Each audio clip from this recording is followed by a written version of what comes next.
Bienvenue dans Fonction publique mon amour, le podcast qui change le regard, crée du lien et nourrit un débat serein. Plus de contenu sur www.fonctionpubliquemonamour.fr. Salut Julie. Bonjour. Merci d'avoir accepté mon invitation. Bon, alors, je ne te vois pas. Ta caméra a décidé de ne pas fonctionner. C'est pas grave, mais je t'entends et c'est parfait. Comment tu aimes te présenter? Ouais, voilà. Alors, Comment tu aimes te présenter? d'un point de vue, on va dire, professionnel, Julie Gervais, donc, maîtresse de conférences à l'université Paris 1. Ouais. J'ai coécrit avec Claire Lemercier, qui est historienne, et Willy Pelletier, qui est sociologue. Moi, je suis politiste, donc j'enseigne la science politique. Nous avons coécrit en 2021 La valeur du service public à la découverte, et plus récemment, 2024, La haine des fonctionnaires, un livre qui est paru aux éditions Amsterdam. Je suis désolée, je suis obligée de poser la question. Qu'est-ce qui a déterminé le titre du livre? Alors, du second livre, j'imagine que Oui, pardon. Oui. Hein, Ouais, c'est ça. c'est lui qui interpelle le plus. Alors, qui a pu aussi un peu choquer, disons, certaines personnes. Est-ce que c'est pas un petit peu inapproprié finalement de parler de haine? Alors, la question qui se pose, c'est en effet inapproprié pour qui? Exactement. Il s'agit évidemment de mots qui sont très durs. On parle de haine, on parle de massacre à la modernisation. Mais ça nous est apparu comme des mots justes, si vous voulez, parce que ce sont des mots qui reflètent tout simplement ce que vivent certains usagers, mais aussi ce que vivent certains agents publics. Ouais. Donc on a voulu vraiment donner à lire, si vous voulez, les fureurs, qui s'expriment, les rages, les rancœurs aussi, qui s'expriment. On a affaire quand même à une violence qui est largement invisibilisée. Ouais. Donc on a voilà, ce sont des mots qui paraissent toujours excessifs quand on ne veut pas voir, en fait. Comme s'il y avait une forme de déni, peut-être? Comme s'il y avait une forme à la fois d'invisibilisation et de refus, de voir la réalité de ces violences au quotidien, qui sont assez manifestes, si vous voulez, quand on rentre dans le quotidien de ces vies d'usagers qui sont comprimées, des avenirs interdits. Donc ce mot de haine, si vous voulez, il reflète vraiment ce que ressentent certains usagers. Voilà, quand vous passez en moyenne 8 heures aux urgences à Nantes, comme l'indiquait un rapport récent, quand vous êtes mis en honte devant la numérisation forcée, Ouais. que vous êtes exclu, et cetera. Bah oui, c'est de la haine que vous ressentez. Vous avez en fait la haine et les nerfs à vif, en quelque sorte. Comment les agents vivent les transformations successives de l'action publique, des politiques publiques et dont ils sont dépositaires? Enfin, on leur demande jamais leur avis là-dessus. Oui, alors il y a plein de questions dans Oui. dans ta question. Donc alors peut-être qu'il faudrait revenir à l'origine, en fait, du livre La haine des fonctionnaires, et l'idée principale, c'est de montrer comment des idées toutes faites, qui sont répétées et répétées, sont à la fois des idées fausses, l'idée, les fonctionnaires, c'est des feignasses, ils Alors ça, sont protégés, ils sont profiteurs, ils sont planqués, et cetera. Mais en fait, il y a une puissance d'évidence qui a été acquise par ces idées, et c'est pour ça qu'on a voulu aller creuser qui les porte, en fait, qui émet ces idées, qui les diffuse, qui les proclame, quels intérêts elles vont servir. Et donc, c'est là qu'on rebondit sur ta question, parce que ça nous amène, en fait, à un premier flux de haine qu'on a identifié et qui vient précisément justifier toutes ces réformes qui font dysfonctionner les services publics, qui amènent en retour la haine des usagers. Ce premier flux de haine, il vient en quelque sorte d'en haut. C'est un fonctionnaire bashing qui vient justifier, hein, qui a une espèce de cercle vicieux, hein, puisqu'il vient justifier des réformes qui, en retour, font dysfonctionner les services publics, hein, des réformes managériales, notamment, qui imposent une rentabilité financière immédiate des services publics, qui imposent des fusions, des contrôles renforcés, une caporalisation, hein, des personnels, la réduction des droits syndicaux, et cetera, la mobilité forcée, j'en passe, hein. Mmh. Autant de réformes qui font qui viennent démanteler les services publics, Ouais, démantèlement qui, en retour, alimente la critique des fonctionnaires. d'accord. Ouais, finalement, c'est, auto-nourri, quoi. C'est le serpent qui se mord la queue. Mmh. Exactement. Alors, tu me demandais ce que les réformes font aux gens, hein, Mmh. comment est-ce qu'ils vivent les agents publics ces différentes transformations, hein, de leur métier et de l'action publique. Eh bien, on a affaire, c'est ce qui nous a motivés, hein, dans l'écriture de nos livres, hein. On a affaire à des agents qui sont pressurisés parce qu'ils subissent de plein fouet ces réformes inspirées du nouveau management public, d'une doctrine sur laquelle on pourra en revenir, hein. Mmh. Des réformes managériales donc qui viennent réduire le périmètre du service public, qui imposent des critères de rentabilité, le monitoring de la performance, le contrôle des tâches, un reporting permanent des tâches des fonctionnaires, hein. Mais ils sont pas seulement pressurisés, ces agents, ils sont aussi précarisés, parce que, Ouais. évidemment, ils n'ont pas les moyens nécessaires, il y a des baisses d'effectifs, donc ça produit du surtravail avec, évidemment, les risques psychosociaux qu'on connaît, hein. Et puis, évidemment, l'imposition des réductions budgétaires qui font on a une fonction publique, des services publics qui sont paupérisés, en réalité. Donc on montre très concrètement, hein, au travers, par exemple, des équipements lacunaires. Un caddie, pour venir collecter le courrier dans des services administratifs d'une collectivité locale, un caddie défectueux, qu'est-ce que ça fait? Non seulement sur la santé au travail, mais aussi sur les relations entre collègues, sur la conception du service public, voilà, tout ce qu'un matériel défaillant, très concrètement, hein, peut Mmh. avoir comme implication sur la fonction publique. D'accord.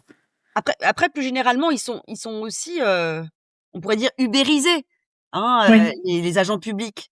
Parce que, on a affaire à une précarisation, des contrats, hein. Il faut savoir quand même que la plupart des embauches, aujourd'hui au sein, de la sphère publique, elles se font, sous contrat à durée déterminée.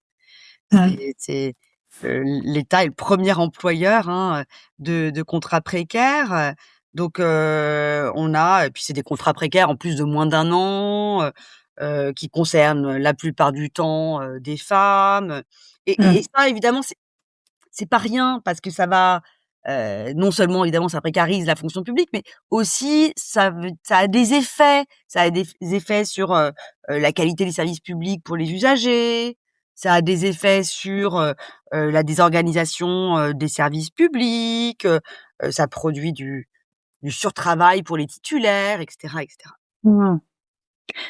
Tu parlais de tu as dit quels intérêts elles servent, en fait, finalement, ces idées répétées, ces fausses idées répétées qui font, qui donnent, ce fonctionnaire bashing.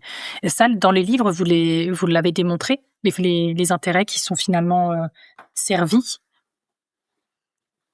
Oui, bien sûr, parce que, alors ce qui est important, c'est les effets, de ces différentes réformes managériales sur les agents publics. Mais là, je vous parlais, d'agents publics au guichet, mais il y a aussi, Mmh. la haute fonction publique. Alors, la haute fonction publique, elle est également, affectée, hein, par ces réformes. On va avoir, nombre d'agents hauts fonctionnaires qui jouent le jeu. Ils jouent le jeu, de ces réformes et ils y ont intérêt, comme je disais. Ça veut dire quoi? Ça veut dire que, aujourd'hui, il faut pouvoir s'intéresser à la structure des carrières au sommet de l'État. Hein. Qu'est-ce qui fait une bonne carrière, hein? C'est quoi une carrière réussie au sommet de l'État? Eh bien, pour faire carrière aujourd'hui, il faut, par exemple, bouger. Bouger, la mobilité, c'est vraiment le maître mot, hein, il faut bouger à tout prix. Donc, D'accord, quand vous restez trop longtemps, par exemple, sur un poste, ça veut dire que vous vous encroûtez. Ça veut dire que vous d'accord. reposez sur vos lauriers, hein, Mmh. vous prenez la poussière. Et donc, concrètement, il faut, un turnover permanent. Donc, il faut passer le moins de temps sur un poste, mais en même temps, ça s'accompagne d'une injonction à réformer. Il faut donc obtenir son petit brevet managérial, si vous voulez.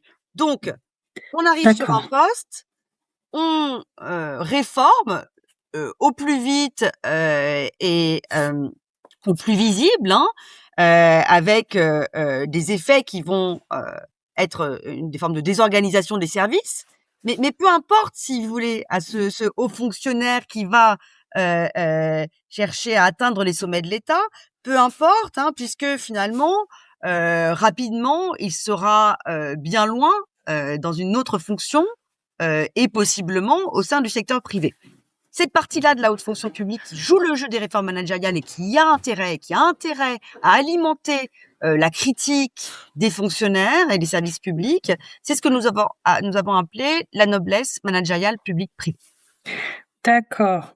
C'est ça la fameuse doctrine management public que tu évoquais, juste avant? Alors, la doctrine du nouveau management public, en fait, c'est plus large. Hein, c'est-à-dire que c'est D'accord. une une doctrine qui n'a pas vraiment d'unité de pensée. C'est pas une doctrine unifiée finalement. Hein. Mmh. C'est en fait un ensemble de propositions qui ont été faites par des gestionnaires et des économistes dans les années 60, 70. Et je dis un peu plus rapidement, c'est une proposition consistait à dire qu'il n'y aurait pas lieu de distinguer le service public du secteur productif. Et D'accord. donc, Ah oui. elle charrie cette doctrine, différentes, elle s'apparente à une idéologie, hein, l'idée déjà que les services publics seraient inefficaces, trop rigides, pas assez innovants, trop bureaucratiques, et cetera. Et que, deuxième temps, en quelque sorte, de cette pensée, hein, deuxième temps, il faudrait pouvoir remédier à, ces inefficacités, en s'inspirant de techniques de gestion issues du privé. Un secteur privé qui est aussi largement fantasmé, hein, Oui, oui. mais d'où l'idée d'introduire la performance du service public, voilà, l'efficacité, la responsabilisation, le monitoring, et cetera. Très intéressant. Du coup, je retiens vraiment, l'idéologie, management public en tant que telle et puis la noblesse managériale public-privé, hein, c'est comme ça que vous l'avez appelé dans le livre? Mmh. OK.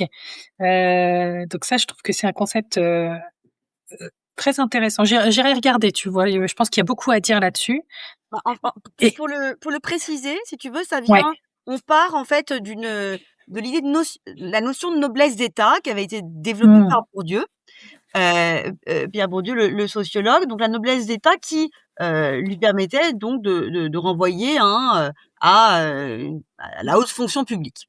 Et puis, alors on a considéré que cette notion elle était de moins en moins opérante, tout simplement parce que ces gens ont désormais un rapport différent, en fait, à l'État. Ils ont un rapport différent à la notion d'intérêt général, un petit peu, revu, hein, au filtre, du management, en quelque sorte. Donc, on a cherché à les caractériser différemment et puis, en travaillant, hein, donc de façon, sociologique, hein, sur, cette, nouvelle haute fonction publique ou qui n'est pas tellement nouvelle, mais qui a un petit peu, modifié, en fait, ses modes, ses allégeances. On s'est aperçu qu'il y avait différents pôles. Il y a un pôle qui pantoufle, donc les pantoufles vont travailler ils circulent entre le privé et le public. Il y a un pôle, très managérial, mais qui est très fidèle à l'État. Il y a parmi cette noblesse managériale publique-privée également des gens salariés du privé qui viennent un temps travailler dans et pour le public. Voilà, donc on a voulu caractériser cet ensemble et ce qu'ils font au service public. Ok. Dans ce cadre-là, comment est-ce que ce qu'on appelle l'obéissance administrative, ce devoir d'obéissance, est-ce qu'il a encore un sens finalement? Oui, alors on appelle ça l'obéissance administrative, Ouais. le devoir de réserve. Bah, C'est ça.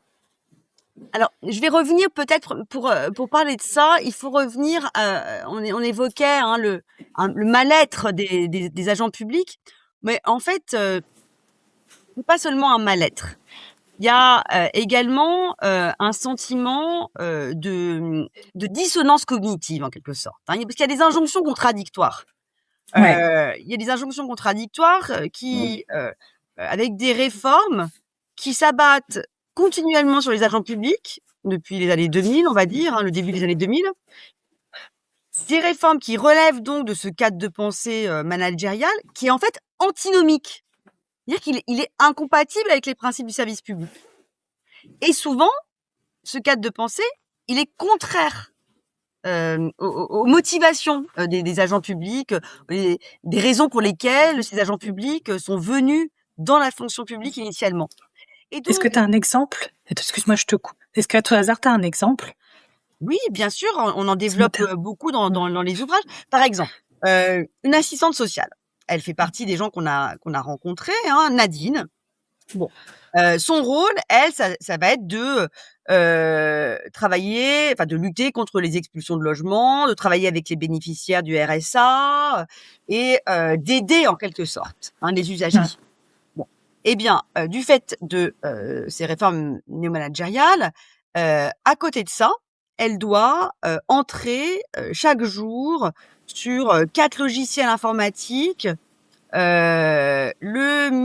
ses rendez-vous, des rendez-vous qu'elle doit qui sont minutés, dont elle doit rendre compte dans ses logiciels, un peu le côté Big Brother is watching you, hein. Ouais. Et son temps de travail, en fait, il est dévoré par cette mesure comptable. Mmh. Et donc, elle a tout un tas un volume d'activités qui vont être impossibles finalement à assurer, sauf à ce qu'elle bâcle ses rendez-vous et donc elle va moins pouvoir aider les familles qu'elle aidait et qui en plus vont l'engueuler à chaque entrevue ou presque, hein. Mmh. Voilà, ça c'est un exemple, mais il y a aussi par exemple la tarification à l'activité dans les hôpitaux, hein, qui font que désormais on demande aux hôpitaux d'être rentables. Voilà. Ouais. Alors voilà 2 exemples un peu rapides, je peux développer, mais Non, mais c'est très bien. voilà mais cette idée si tu veux de dissonance cognitive, elle amène justement vraiment à se poser la question du sens du Mmh. métier et de la loyauté du coup. Parce que, la question se pose, qu'est-ce qu'est-ce que la loyauté? Mais surtout, Mmh. en fait, à qui on est loyal? Oui. Avec une tension, entre, ce devoir d'obéissance, hiérarchique et puis la loyauté, à l'intérêt général.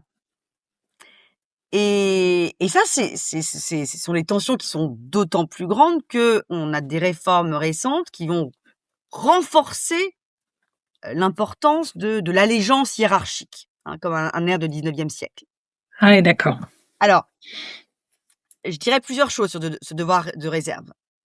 Déjà, en parallèle, hein, avec, ce que Noam Chomsky, le linguiste, disait des journalistes, il y a un système de filtre qui s'instaure au cours de la carrière et qui va trier, qui va éliminer, en fait, les gens qui pensent le plus indépendamment, hein, qui sont les plus critiques, on va dire.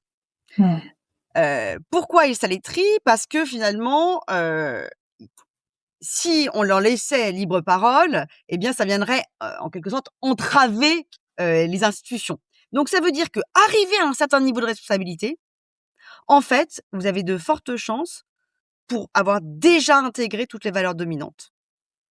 Et ça va vous faire paraître comme évident qu'il y a des choses qui ne se disent pas, qui ne sont pas convenables, mais peut-être même que vous n'arriverez même plus à les penser. Ça, c'est D'accord. c'est une première remarque, hein, par rapport à cette obéissance. Ça fait peur, hein, quand même. Pardon? Ça fait peur. Mais oui, parce que mais c'est nécessaire si tu veux à la stabilité, institutionnelle, Mmh. hein, pour que ça fonctionne. Alors, Ouais. plus récemment, on a des hauts fonctionnaires qui ont commencé à s'interroger là-dessus, sur ce devoir de réserve, en disant, «Est-ce que finalement, ça serait pas une manière de nous silencer, de nous bâillonner?» hein? Mmh.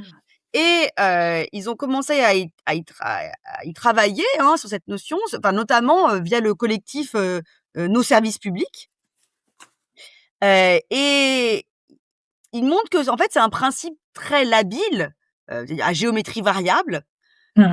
à savoir que l'interprétation du principe, elle peut varier, vraiment, au gré de la jurisprudence, en gros. Ah oui, Donc tout à fait. Mmh. et ce qui montre, c'est que c'est très articulé à l'idéologie dominante. Ça sert le Mmh. pouvoir en place, en fait. Ça sert le pouvoir en place, pourquoi?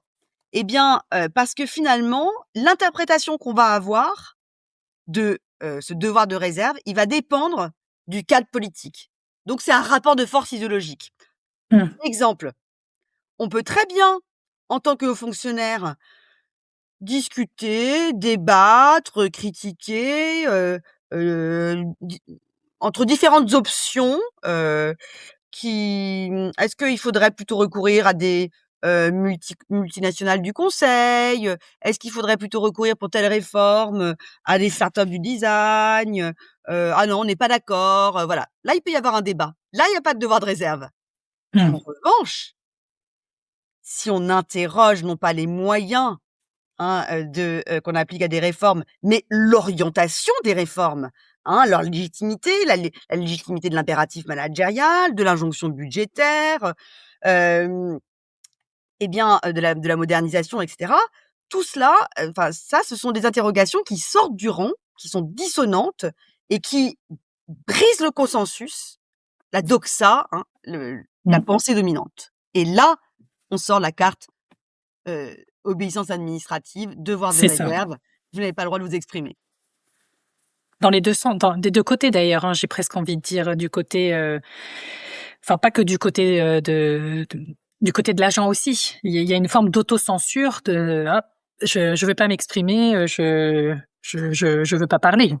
Tout à fait, et c'est là Mmh. que, on voit aussi l'importance d'un tel collectif, comme le collectif Nos services publics, qui a, récemment rédigé un guide pour dire: «Bah, voilà ce que vous avez le droit de dire, voilà dans quel cas vous pouvez vous exprimer, voilà quelles sont, les limites», pour éviter justement tout ce système d'autocensure et pour donner des outils et des armes, à ces agents publics, qu'ils soient hauts fonctionnaires, ou, fonctionnaires territoriaux d'ailleurs, hein, hem et la question se pose d'autant plus, hein, que, elle, aussi, heu, elle se passe dans le cadre d'une hypothétique, arrivée de l'extrême droite au pouvoir. Mmh. OK, très clair. Bon, bah, je vais les contacter, nos services publics, ça à mon avis, pour qu'ils puissent nous parler de ce guide, ça m'intéresse beaucoup. Julie, si on veut te contacter ou en savoir plus sur tes livres, comment est-ce qu'on se renseigne? Par quels moyens on te contacte? Alors, on peut me contacter par email, mon adresse institutionnelle, hein, julie.gervais@univ-parisien.fr, et il y a également, en ligne, des, vidéos, sur la valeur du service public, des textes courts, hein, qui permettent, qui donnent un petit peu l'essence, hein, de notre argumentation, et je conseille aussi d'aller simplement feuilleter, sans même acheter, hein, feuilleter simplement ces livres pour voir parce que l'idée c'est qu'ils se lisent un petit peu, pas de A à Z. On peut y picorer. Ce sont des livres qui s'adressent au grand public, comme on dit, hein, qui ne sont pas des livres Mmh. académiques, et donc on a, là des livres qui sont très incarnés dans le sens où on a, plein d'exemples très concrets, il y a des illustrations, des photos, voilà, et évidemment tout ça est fondé sur un savoir académique, mais accessible, je l'espère, au plus grand nombre. Parfait. Merci beaucoup, Julie. Je mettrai ton adresse en note de podcast. Merci d'avoir écouté Fonction publique, mon amour. Pour soutenir le podcast, parle-en autour de toi. Et retrouve tous les contenus et bien plus encore sur www.fonctionpubliquemonamour.fr.